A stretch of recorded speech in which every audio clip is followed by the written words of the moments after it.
నమస్తే, నేను Chandana. Welcome to great Andhra. ఇప్పటి వరకు ఉన్న టాప్ స్టోరీస్ చూద్దాం. KK survey utter flop. Vijayasai స్పందించకుంటే జగన్ చెప్పిందే నిజం. ఢిల్లీ ఎన్నికల ఫలితాలపై కేకే సర్వే వెల్లడించిన ఫలితాలు పూర్తిగా రివర్స్ అయ్యాయి. ఢిల్లీలో మళ్లీ ఆప్ 44 సీట్లతో అధికారంలోకి వస్తుందని కేకే వెల్లడించారు. అలాగే బీజేపీకి 26 సీట్లు దక్కుతాయని కేకే సర్వే వెల్లడించింది. కేకే చెప్పిన వాటికంటే ఆప్ సగానికి సగం సీట్లు దక్కుతుండడం గమనార్హం. ఏపీ ఎన్నికల్లో కూటమికి 160కి పైగా సీట్లు వస్తాయని కేకే వెల్లడించిన సర్వే ఫలితాలు నిజమయ్యాయి. అప్పటి నుంచి కేకే సర్వే సంస్థ పేరు మారుమోగింది. అయితే ఆ తర్వాత హర్యానా ఫలితాల్లో కేకే సర్వే సంస్థ అంచనాలు తప్పయ్యాయి. కానీ మహారాష్ట్రలో మళ్లీ నిజమై ఆయన విశ్వసనీయతను నిలబెట్టుకున్నారు. ఈ నేపథ్యంలో ఢిల్లీ ఫలితాలపై ఎన్నికల అనంతరం కేకే వివరాలు వెల్లడించారు. ఏ నియోజకవర్గంలో ఎవరెవరు గెలుస్తారో కూడా ఆయన జిల్లాల వారీగా అంచనా వేశారు. కానీ ఆయన చెప్పిన దానికి వాస్తవ ఫలితాలకు పొంతం లేకుండా పోయింది. పూర్తిగా రివర్స్ కావడం కేకే సర్వే సంస్థ అంచనాపై పెదవిర్చే పరిస్థితి ఏర్పడింది. కానీ ఎక్కువ సర్వే సంస్థలు బీజేపీ అధికారంలోకి వస్తుందని చెప్పాయి. కానీ కేకే సర్వే ఏపీలో మహారాష్ట్రలో వేసిన అంచనాలు విజయవంతం కావడంతో ఢిల్లీ ఫలితాలు ఎలా ఉంటాయో అని ఆసక్తిగా ఎదురుచూశారు. కానీ కేకే చెప్పిన ఫలితాల్లో బీజేపీకి చెప్పిన సంఖ్య ఆప్ అధికార పార్టీకి వస్తాయన్న సీట్ల కంటే మరికొన్ని ఎక్కువగా బీజేపీకి వస్తుండడం విశేషం. తన అంచనా తప్పు కావడంపై కేకే ఏమంటారో మరి.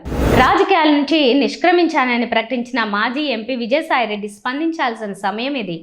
ఏపీ కాంగ్రెస్ అధ్యక్షురాలు షర్మిల మీడియాతో మాట్లాడుతూ విజయసాయిరెడ్డి తనతో అన్నట్టుగా కీలక అంశాలను ప్రస్తావించారు. అంతకు ముందు రోజు వైఎస్ జగన్ మీడియాతో మాట్లాడుతూ విజయసాయిరెడ్డి వెళ్లిపోవడంపై స్పందించారు. ఆ స్పందనపై విజయసాయిరెడ్డి కౌంటర్గా ఎక్స్లో పోస్ట్ పెట్టారు. తాజాగా షర్మిల మీడియాతో మాట్లాడుతూ ఆస్తులపై విజయసాయిరెడ్డి తనతో అన్నారని కొన్ని విషయాల్ని చెప్పారు. వీటిపై విజయసాయిరెడ్డి స్పందించాలి, లేదంటే అవన్నీ నిజమే అని అనుకోవాల్సి ఉంటుంది. అదే నిజమైతే విజయసాయిరెడ్డి క్రెడిబిలిటీ, క్యారెక్టర్ విషయంలో జగన్ అన్న మాటలే నిజమని జనం నమ్మే పరిస్థితి. 2 రోజులుగా జగన్, విజయసాయిరెడ్డి, షర్మిల మధ్య సాగుతున్న రాజకీయ క్రీడ ఏంటో తెలుసుకుందాం. మనంతకు మనమే భయపడో, ఏదో కారణం చేతనో, మన వ్యక్తిత్వాన్నో విశ్వసనీయతనో బలిపెట్టడమో, రాజీ అవుతూ పోతే గౌరవం ఏంటి, మన క్యారెక్టర్ ఏంది అని విజయసాయిరెడ్డితో పాటు పార్టీ మారిన ఎంపీలపై జగన్ సమాధానం ఇచ్చారు. జగన్ కామెంట్స్పై విజయసాయిరెడ్డి కౌంటర్ ఇచ్చారు. తాజాగా మీడియాతో షర్మిల మాట్లాడుతూ సాయిరెడ్డితో జరిగిన సమావేశంలో చాలా విషయాలు చర్చకు వచ్చాయి. జగన్ సొంత తల్లి మీద కేసు పెట్టించారు.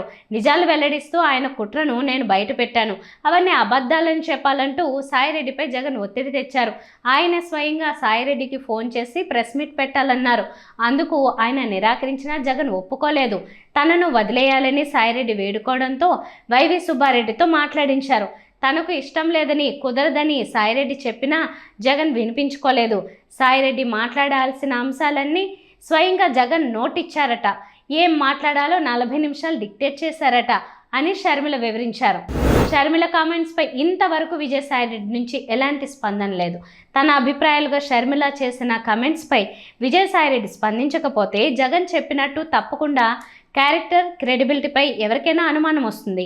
ఎంతగానో జగన్ నమ్మి దగ్గర పెట్టుకుని కీలక విషయాల్ని విజయసాయిరెడ్డితో పంచుకున్నారు. ఇప్పుడు వాటన్నింటినీ తాను కాకుండా ఇతరులకు చెప్పి వాటిని బయటి ప్రపంచానికి తెలియజేయాలని విజయసాయిరెడ్డి ఏం ఆశించి చెప్పారనే ప్రశ్న ఎదురవుతోంది. కాబట్టి విజయసాయిరెడ్డి తప్పకుండా స్పందించాల్సిన అవసరం ఎంతైనా ఉంది. ఇవి వాటి టాప్ స్టోరీస్. మరిన్ని అప్డేట్స్తో కలుద్దాం. నమస్తే.